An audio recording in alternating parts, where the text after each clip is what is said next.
స్నేహం ముసుగులో ద్రోహం. ఒకానొక నగరంలో విశ్వామిత్రుడనే రాజు ఉండేవాడు. అతనికి రాజసింహుడనే స్నేహితుడు ఉండేవాడు.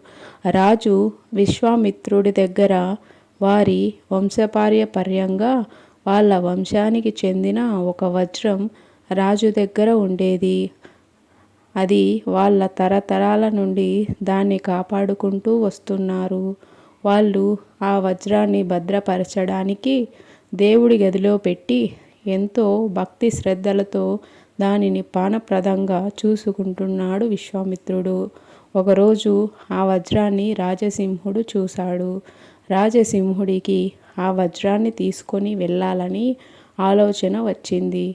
ఒకరోజు అందరూ రాత్రి సమయంలో నిద్రిస్తూ ఉండగా రాజసింహుడు ఆ వజ్రాన్ని దొంగిలించి ఆ రాజ్యం నుండి వెళ్ళిపోయాడు.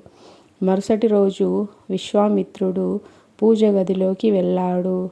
అప్పుడు అక్కడ వజ్రం లేనిది గమనించాడు.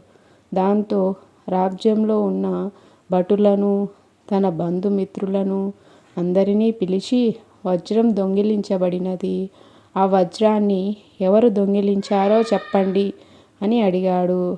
కానీ ఎవరూ వారిలో దొంగతనం చేశామని ఒప్పుకోలేదు. ఏమీ తెలియనట్టు రాజసింహుడు కూడా వచ్చి అక్కడే నిలబడ్డాడు. రాజుకు ఒక ఆలోచన వచ్చింది. పక్క గదిలో మహిమగల విభూది గడ్డ ఉంది. అది ఇక్కడ ఉన్నవారు అందరూ తాకి రావాలి. ఎవరికైతే ఆ విభూది అంటుకుంటుందో వాళ్ళు దొంగతనం చేసినట్టు అని చెబుతాడు. అలా రాజు ఆజ్ఞను అక్కడున్న వారందరూ వెళ్ళి విభూదిని తాకి వచ్చారు. వాళ్ళకి ఎవరికి విభూది అంటుకోలేదు. కానీ రాజసింహుడికి మాత్రం చేతికి విభూది అంటుకుంది. అప్పుడు విశ్వామిత్రుడు రాజసింహుడు వజ్రాన్ని దొంగిలించాడని ఆశ్చర్యపోయాడు. తన మిత్రుడు ఇలాంటి పని చేసినందుకు చాలా బాధపడ్డాడు.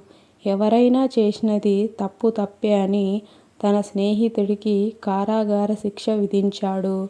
వజ్రాన్ని యథావిధిగా పూజ గదిలో ప్రతిష్ఠించాడు.